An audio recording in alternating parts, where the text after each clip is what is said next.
Fala, galera do nono ano, tudo bem com vocês? O prof espera que sim, que todos estejam muito bem aí em casa, certo? E chegou o tão esperado dia da prova de gramática, meu Deus. Galera, nesta prova, metade dela vai ser de interpretação de texto, tá? Que vocês vão fazer hoje à tarde, então é tranquilo, tá bom? E a outra parte é sobre concordância verbal e silepse, né? Que é aquela concordância ideológica, tudo bem? Então o prof vai revisar com vocês aqui os pontos que nós já vimos sobre concordância, né? Que é esta necessidade, né, de adequar o verbo, né? Por isso que concordância verbal, adequar o verbo ao sujeito, certo? Basicamente é isso. Então, bora lá revisar as regras, tá? Espero que vocês tenham estudado, que agora seja só uma revisão mesmo, para tarde vocês bagaçarem na prova, beleza? Vamos lá então. Galera, o que é então concordância verbal? Quando que ela ocorre? Quando o verbo se flexiona, né, para concordar com o sujeito, certo? Então, eu falo o menino foi, eu falo os meninos foram, certo? Essa é a concordância verbal, beleza? Só que aí tem vários desmembramentos, várias possibilidades, certo? Então, a regra geral é, quando o sujeito é simples, ou seja, só tem um núcleo, ele concorda com o verbo em número e pessoa, né? Primeira, segunda e terceira do singular, primeira, segunda e terceira do plural. Beleza?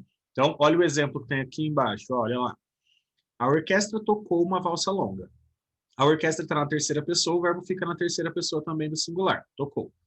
Ou embaixo, os pares que rodeavam a nós dançavam bem. Os pares rodeavam, né? Os pares está no plural, rodeavam também está no terceiro do plural. Beleza? Essa é a regrinha básica de concordância. Show? Beleza.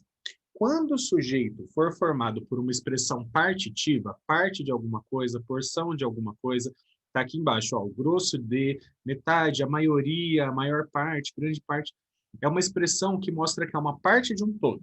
Quando isso acontece e na frente desta parte vem uma palavra no plural, né, vem um substantivo no plural, aí o verbo pode ficar ou no singular ou no plural. Você pode escolher, os dois jeitos estão certos, tá?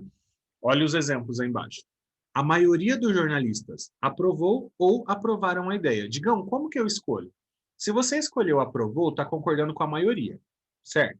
Se você escolher aprovaram, está concordando com os jornalistas. Percebam que na frente, né, dessa expressão partitiva de a maioria, apareceu jornalistas, uma palavra no plural. Só nesse caso que você pode escolher. Tá? Se não tivesse dos jornalistas aí, fosse só tipo a maioria e já viesse o verbo, aí tem que ser aprovou, tá bom? É a maioria aprovou. Ok? Beleza? Olha o outro exemplo aí. Metade dos candidatos não apresentou ou não apresentaram, né, nenhuma proposta interessante. A metade não apresentou, ou eu posso colocar apresentaram para concordar com candidatos. Tá bom? Os dois estão corretos. Este mesmo procedimento serve para palavras no coletivo, né? O que são esses substantivos coletivos? São palavras que estão no singular, mas que representam um grupo de coisas, certo? Quando a gente tem uma palavra dessas, que vem com uma palavra é, no plural na frente, né, vem especificado o que é esse coletivo de quê, né? Aí você também pode escolher.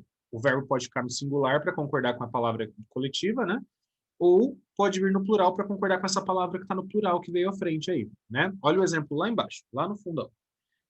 Um bando de vândalos destruiu ou destruíram o monumento. Por que pode ser um ou outro, Digão? Porque é um bando só, não é? Então, um bando destruiu, beleza? O problema é que esse bando, a gente sabe que um bando ele é formado por mais de uma pessoa, ou mais de um passo, banda de aves, na verdade. Mas você pode usar como um bando de pessoas. Um bando tem um monte de gente ali. Então, você sabe que é uma ideia de grande número, certo? E aí na frente vem vândalos, que está no plural. Então, nesse caso, você pode usar o destruíram também para concordar com vândalos, tá? É a mesma lógica ali de cima. Beleza? Os dois estão corretos. Nesse caso é massa, né, gente? Que não tem como errar, os dois estão certos. Beleza. Quando tiver o pronome relativo que, né? Quando o que aparecer ali no meio, o que acontece? O verbo ele vai concordar com o antecedente. O que veio antes do que? A pessoa que veio antes, certo? Então, exemplos. Fui eu que paguei a conta. Por que ficou paguei? Porque está concordando com eu paguei. Certo? Se fosse nós, pagamos. Se fosse eles, pagaram. E assim por diante. Tá? Então, sempre que tiver o que, o verbo concorda com o que veio antes. Tá? Fomos nós que pintamos, és tu que me fazes, né? Tu fazes. Ainda existem mulheres que ficam, mulheres ficam, certo? Então, sempre que tiver o que ali vier o verbo depois, o verbo concorda com a pessoa que veio antes, tá bom? E se for o quem? Aí, galera, tem duas possibilidades.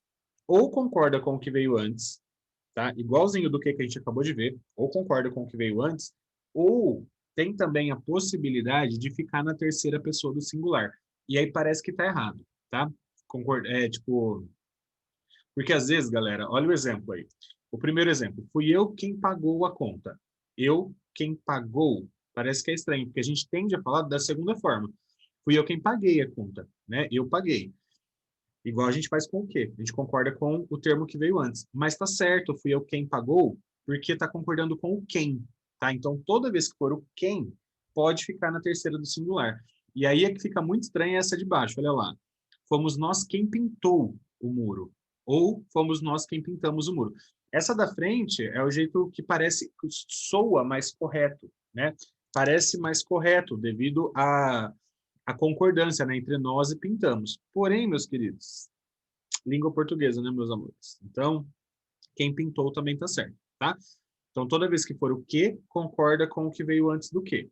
Toda vez que for o quem, aí ou concorda com o que veio antes, ou tem a possibilidade de ficar na terceira do singular, tá? Terceira do singular é o ele ou ela, tá? Conjuga o verbo para essa pessoa.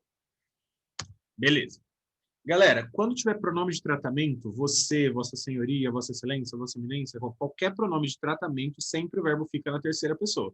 Aí se for uma pessoa só, terceira do singular, se for mais pessoas, terceira do plural, né? Então, olha lá, vossa excelência é diabético, não és, né? Vossas excelências vão, né? Renunciar, sempre fica na terceira pessoa, beleza? Tranquilo também, né? Ok. E quando o sujeito é composto? Quando tem mais, digão, o sujeito composto é aquele que ele tem um posto de gasolina? Não, digão. O sujeito composto é aquele que tem mais de um núcleo, digão, tem mais de um substantivo ali nesse sujeito, certo? Né? Quando o sujeito composto é, é anteposto ao verbo, tá? Ele vem antes do verbo, aí a concordância fica no plural, né? Então, olha lá. Pai e filho conversavam longamente. O que, que acontece aí? Está na ordem direta. Veio pai e filho, que é o sujeito, tem dois núcleos, né? Pai e filho, e na frente veio o verbo, certo? Nesse caso, o verbo fica no plural, porque tem duas pessoas ali no sujeito, pai e filho, certo? Dois núcleos, beleza?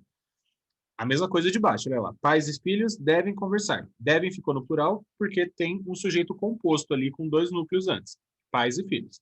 Show? Beleza. O problema, galera, é quando vem o verbo primeiro e o sujeito depois, que aí está na ordem inversa, né? Quando isso acontece, né, o caso, o sujeito composto pós-posto ao verbo, colocado depois do verbo. Aí você tem duas possibilidades. Ou você deixa no plural, da mesma forma que o anterior, né? Porque tem duas coisas ali na frente do sujeito. Então, olha o exemplo aí. Faltaram coragem e competência. Tem dois núcleos, né? Então, nada mais justo que o verbo ficar no plural. Faltaram, certo? Porém, como o verbo veio antes do sujeito, coragem e competência, o que pode acontecer é você concordar com o mais próximo, né? Faltou coragem e competência. Deixar o faltou concordando só com o que está mais próximo, tá? Isso é possível quando o verbo vem antes do sujeito, tá bom? Concordar só com o que está mais próximo, no caso do sujeito composto, ok? Digam, para não errar, eu sempre posso colocar no plural, né? O sujeito está composto, tem mais de uma coisa ali, sempre coloca o verbo no plural. Sim, é o jeito mais fácil de não errar. Só que o outro não está errado, tá? O de baixo aí não está errado. Quando o verbo vem antes do sujeito e o sujeito é composto, você pode concordar só com o mais próximo, ok? Beleza. Nos sujeitos compostos, formados por pessoas gramaticais diferentes, né? Então a gente tem eu, tu, ele, nós, vós, eles, certo? Tem uma ordenzinha aí para você escolher esse verbo, certo? A primeira pessoa prevalece. Se tiver primeira pessoa, eu ou nós ali no meio, vai ficar o verbo para o nós, certo? Por quê, Digão? Porque tem mais de uma pessoa, então o verbo já vai para o plural naturalmente. Se tiver uma pessoa, um eu ou um nós ali no meio, prevalece a primeira pessoa do plural, fica nós, tá? Então, olha o exemplo ali. Teus irmãos, tu e eu, nós tomaremos a decisão, certo? Ficou tomaremos porque tem eu ali no meio. Eu e mais pessoas somos nós, certo? Se não tiver a primeira pessoa no meio, aí prevalece a segunda, né? O tu ou vós, no caso, fica no plural. Então, olha lá. Tu e teus irmãos tomareis a decisão. Fica para o vós. Não tem eu no meio, não tem nós no meio, são só você e outras pessoas. Aí prevalece a segunda, tá? Fica para o vós, o verbo. Digam, nem sei conjugar o verbo para o vós. Gente, não é fácil mesmo, não, tá? Mas, enfim. Pais e filhos. A gente não tem o costume de usar, né? E aí, se não tiver nem primeira nem segunda, só vai ter terceira pessoa, é lógico que o verbo fica no terceiro do plural, né, gente? Olha lá, pais e filhos precisam respeitar-se. Eles precisam, né? Fica na terceira do plural, porque não tem nem primeira nem segunda ali no meio, tá? Então, a primeira prevalece. Se não tiver a primeira pessoa, prevalece a segunda, se tiver. Se não tiver nem primeira nem segunda, aí o verbo fica na terceira do plural. Show? Bora. Casos especiais. Galerinha, o que acontece? Nós temos alguns verbos, alguns verbichos, que eles têm sujeito indeterminado, certo? Como o sujeito é indeterminado, você não tem como colocar o verbo no plural, porque você não sabe quem é esse sujeito, certo? Então, nesse caso, o verbo sempre vai ficar na terceira pessoa do singular e ele vai aparecer com esse Czinho aí, ó. Precisa-se, confia-se, eras, tá? Detalhe, só vai ser índice de determinação do sujeito, esse C aí só vai mostrar que não tem sujeito nessa frase, por isso que não tem sujeito indeterminado, né? Só que o sujeito é indeterminado vai ficar na terceira do singular, se esse verbo não for transitivo direto. Sabe aquele verbinho que você pergunta o que para ele? Este verbinho aí ele tem sujeito, tá? Aí o sujeito está ali na frente. Os outros verbos, né? Então, intransitivos, aqueles que não pedem complemento. Transitivos indiretos, aqueles que pedem complemento com preposição. Ou verbos de ligação, esses aí, se não tiver sujeito, né, sujeito com determinado, aí ele vai ficar sempre na terceira do singular, igual está ali embaixo, ó. Precisa-se de governantes interessados em civilizar o país. Alguém precisa. Confia-se em teses absurdas. Alguém confia, a gente não sabe quem. Era-se mais feliz no passado. Alguém era, a gente não sabe quem. Né? Então, a gente tem aí verbos transitivos indiretos e verbo de ligação, no caso do era. Beleza? Esse Czinho aí mostra que o sujeito é indeterminado, não dá para saber. Ok? Digão, mas e se o verbo for transitivo direto, né? Se você fizer a perguntinha ok, a resposta vem ali na frente. Aí esse C não é índice de determinação do sujeito, ele é pronome apassivador. Tá? Ou seja, tem sujeito. E se tem sujeito, o verbo concorda com o sujeito. Lembra da regrinha básica? O verbo sempre concorda com o sujeito. Certo? Então, se tem sujeito, vai concordar. Né? Olha o exemplo aí. Construiu-se um posto de saúde foi construído. Por que ficou no singular? Porque é um posto só. Agora, olha o de baixo. Construíram-se novos postos de saúde. Por que ficou no plural? Porque novos postos está no plural. Então, isso quer dizer que tem sujeito, tá? Então, isso quer dizer que está na voz passiva, né? Que o sujeito está sofrendo a ação. Alguém construiu o posto, não foi o posto que construiu nada, né? Então, só está aí para mostrar que está na voz passiva, que o sujeito está recebendo a ação, sofrendo a ação, e não o contrário. Beleza? Galera, mais dois exemplos aí, ó. Não se pouparam esforços. Por que pouparam ficou no plural? Porque está concordando com esforço. Não se devem poupar. Por que devem ficou no plural? Por conta dos esforços que está no plural, certo? Então, você percebeu que concordou com o sujeito ali, né? Aí não é indeterminado, não é sujeito indeterminado, tá bom? Só quer dizer que está na voz passiva. O sujeito está sofrendo, recebendo a ação, certo? Certo. Tudo certo, então tá bom. Galera, com verbos impessoais, esta regrinha é muito importante, ó. Estrelas, confetes, regra importante que tem na prova, isso daí também, tá? O que é um verbo impessoal? É aquele que não admite sujeito, né? Quais são eles? Verbos que não admitem sujeito. Tem sujeito inexistente. Se tem sujeito inexistente, quer dizer que não vai para o plural. Não vai para o plural, certo? São esses aí, olha lá. Tá aqui, ó, lá no cantinho. Verbo haver no sentido de existir. Então, toda vez que tiver o verbo haver, ele fica no singular, tá? Quando ele tiver sentido de existir ou acontecer. Beleza? O verbo fazer indicando o tempo, faz 1 ano, faz 2 anos, faz 3 anos, faz 4 anos, faz 5 anos, faz 1 milhão de anos, faz 12 milhões, faz, nunca fazem, tá bom? O certo é faz, e aí não importa o número que vem ali na frente. Se estiver indicando tempo decorrido, sempre faz. Não tem sujeito, não vai para o plural. Nunca fazem 3 horas, tá? É sempre faz, ok? E os verbos que indicam fenômeno da natureza. Choveu, nevou, trovejou. Esses aí sempre ficam no singular também, tá? Então, olha os exemplos. Havia muitas garotas na festa, em vez de haviam, tá? Fica no singular, não tem sujeito. Faz 2 meses que não vejo meu pai. Faz 2. Faz, não fazem, tá? Chovia ontem à tarde. Singular, tá bom? Esses verbos aí não admitem sujeito, então eles são impessoais, consequentemente sempre ficam na terceira pessoa do singular, ok? Se tiver haviam, tá errado. Se tiver fazem 2 anos, tá errado, tá? Choviam, não tem como. Beleza? Fechou? Então, fechou. Digão, vai ter essa aí na prova, né? Vai. Verbo ser também, tá? Galerinha, qual que é a concordância do verbo ser? Como é que faz? Ó, basicamente é assim. O verbo ser, ele sempre concorda com o que vem à frente dele, exceto quando há pessoa, ser humano, ok? Se tiver um ser humano antes do verbo ser, esse verbo ser tem que concordar com essa pessoa que veio antes, se é singular ou plural, beleza? Se não aparecer gente, nem antes nem depois, não tem gente, sempre concorda com o que vem à frente, com o que veio na frente dele, beleza? Aí fica fácil, tá? Aí fica bem fácil de perceber, tá? Então, olha o exemplo.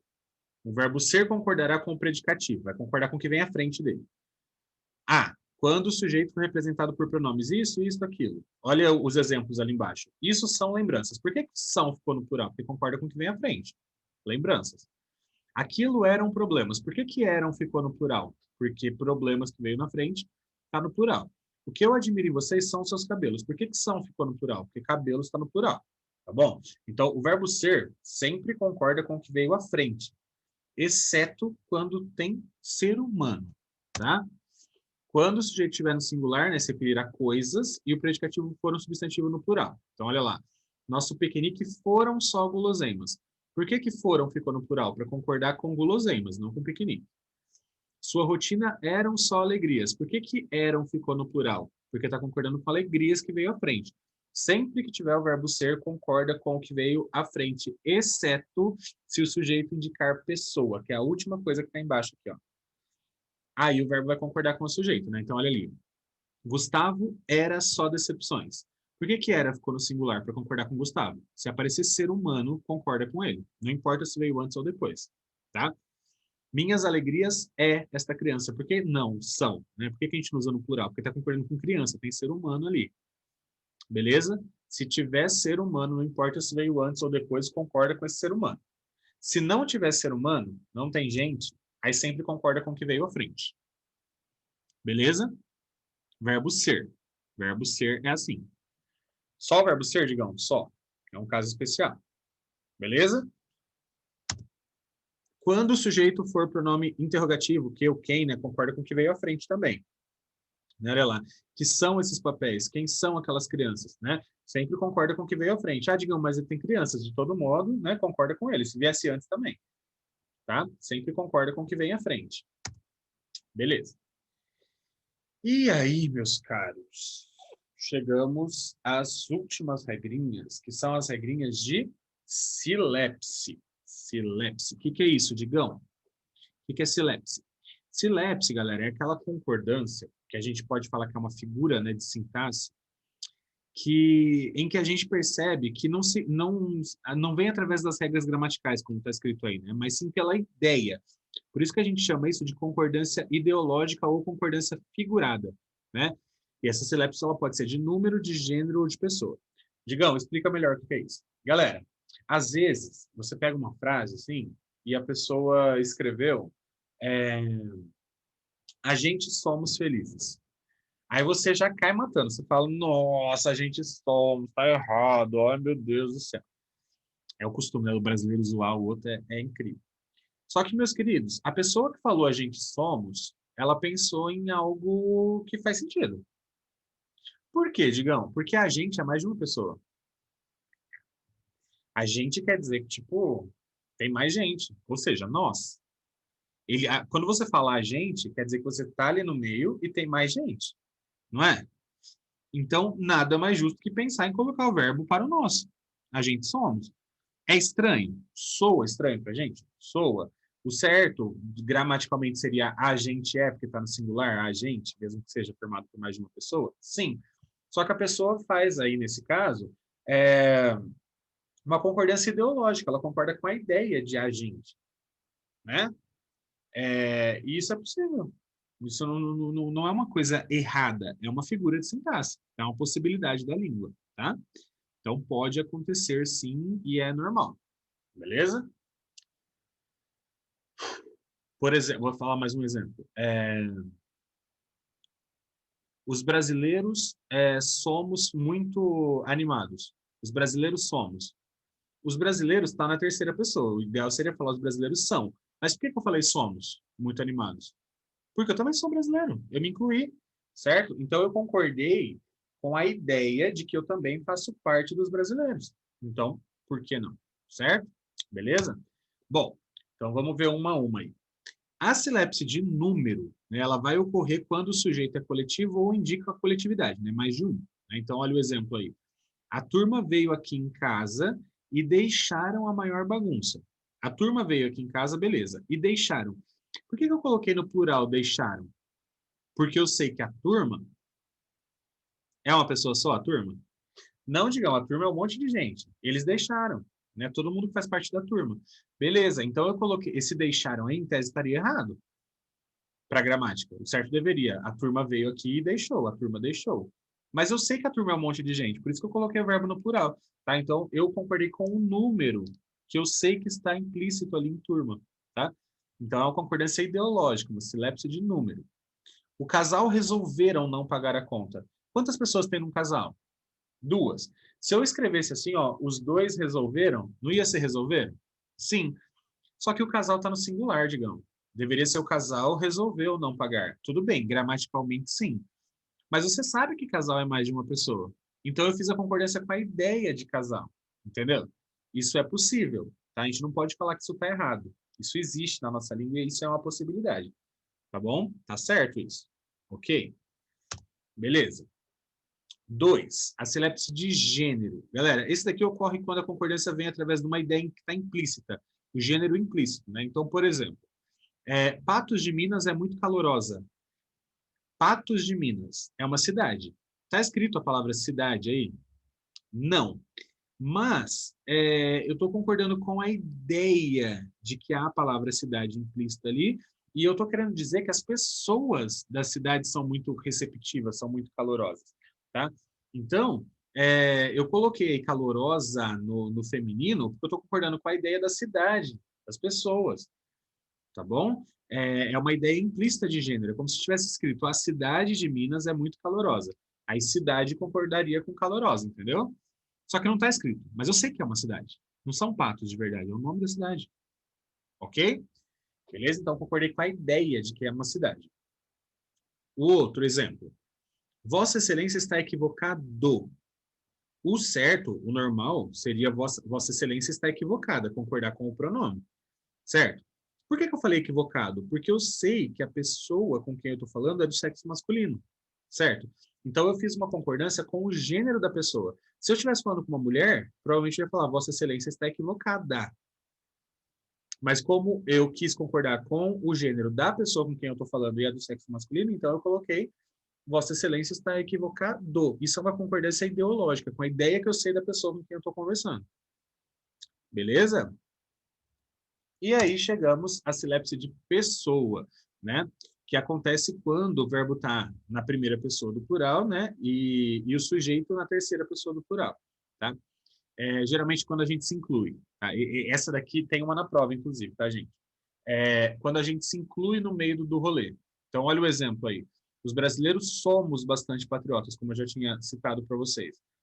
Galera, o ideal seria os brasileiros são, para a gramática. Só que eu também sou brasileiro. Então eu coloquei somos para incluir a minha pessoa no meio dos brasileiros. Por isso que essa daí é silepse de pessoa, certo? Então toda vez que eu usar, né, se eu falar assim, ó, todos somos filhos de Deus, todos somos, Todos, galera, o certo deveria ser todos são. Mas por que eu coloquei todos somos? Porque eu me incluí. Isso é uma silepse de pessoa também, tá bom? Então fiquem espertinhos com isso aí na prova, beleza? Tá certo, tá correto, e isso é uma silepse de pessoa, certo? É uma concordância ideológica, porque eu concordo com a ideia de eu fazer parte desse grupo aí também. Por isso que eu coloco o verbo na primeira do plural. Beleza? Show, então. Bom, galera, espero que vocês tenham prestado atenção aí, tá? Que vocês consigam fazer uma boa prova à tarde, belezinha? O prof tá torcendo aqui para vocês irem bem. Qualquer coisa é só chamar. Beleza, gente? Um abraço para todo mundo, fiquem bem. Até a próxima. Tchau, tchau.